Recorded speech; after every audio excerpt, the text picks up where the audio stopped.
day, we are headed to the floating markets just outside of town. So we're up bright and early at 7 a.m. taking the subway out of town to meet up with our tour guide.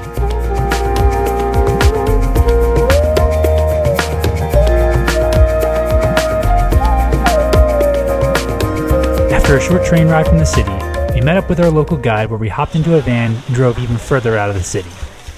Once there, we were immediately surrounded by so many different kinds of food at the local farmers market, and our guide did her best to explain each and everything we asked, and also got to try a ton of food. And now it's just the beginning. So we are at the local farmers market here, and it's really, really neat. The guide is showing us all these like local foods and local fruits. We just sat down and just ate for 30 minutes, just a ton of fruits that I have never seen before. And it was all delicious so far. Oh my God. And we even tried fish kidneys. It was pretty wild. Much better. Here's where we got to try leches, dragon fruit, jackfruit, durian, and so many other different kinds of fruits that they have here in Thailand. And to be honest, there were so many others that we couldn't even begin to name, but they were all really delicious, and some were banana filled, some were coconut filled, and overall it was shocking to know that so many delicious things were out there that we had never even heard of before.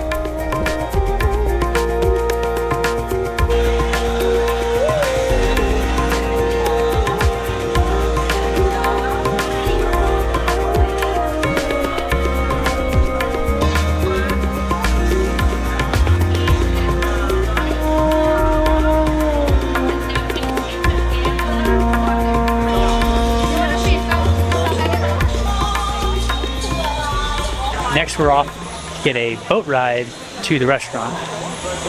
And these boats have these long-tail boats. I just saw one with the twin turbo, which is absolutely crazy because like the serpentine belt and the fan are like right behind the driver's head, and it's like no big deal.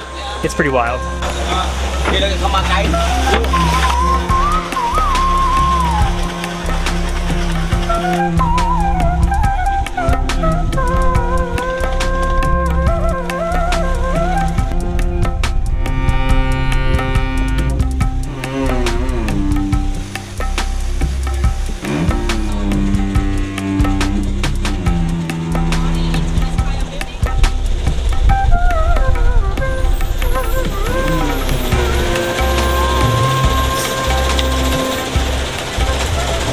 After navigating through the narrow canals, we made our way to the Bon Swan bonus Homestay Cafe, where we were treated to one of the most culture-filled meals on the trip. This cafe was the owner's dream to build after retirement, where they could combine food and a garden into one unique culinary experience. And I agree with it. It was out there and it was so wonderful. It really did make you feel like you were eating in the jungle. Not to mention, they were able to grow some of the ingredients for their meals right on the property.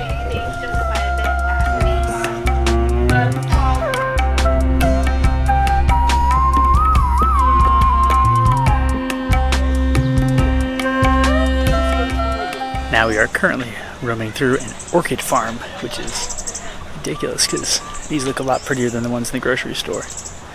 Pretty neat. It takes up to like 5 years to grow one big flower on an orchid.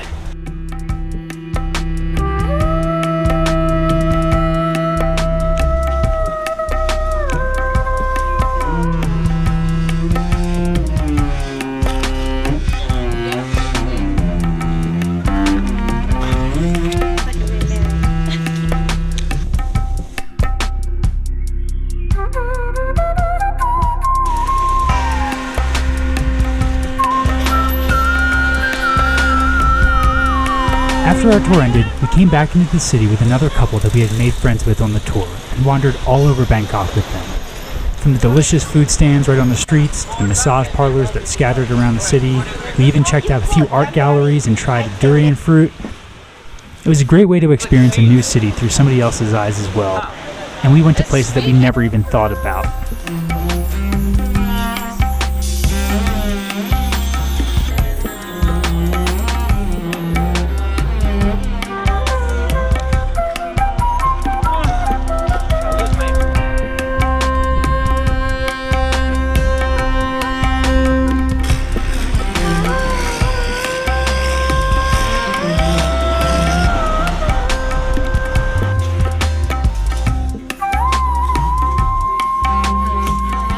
Our wanderings around the city continued, and we ended up at one of the most ornate temples that we've seen so far. The golden accents on every single facet of this building was unbelievable. Though we didn't go in, just being outside was beautiful enough.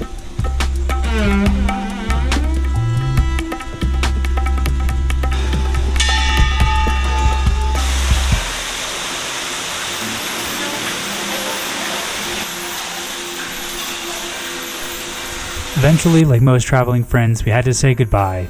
They were headed up north and we were headed down south to Phuket. But it was an incredible experience and just an amazing time here in Bangkok. But the night wasn't over because we still had another food tour, and it was the best part about being in Bangkok. I'll have to cover that in another video. Thanks for watching this adventure. Hope to catch you in the next one.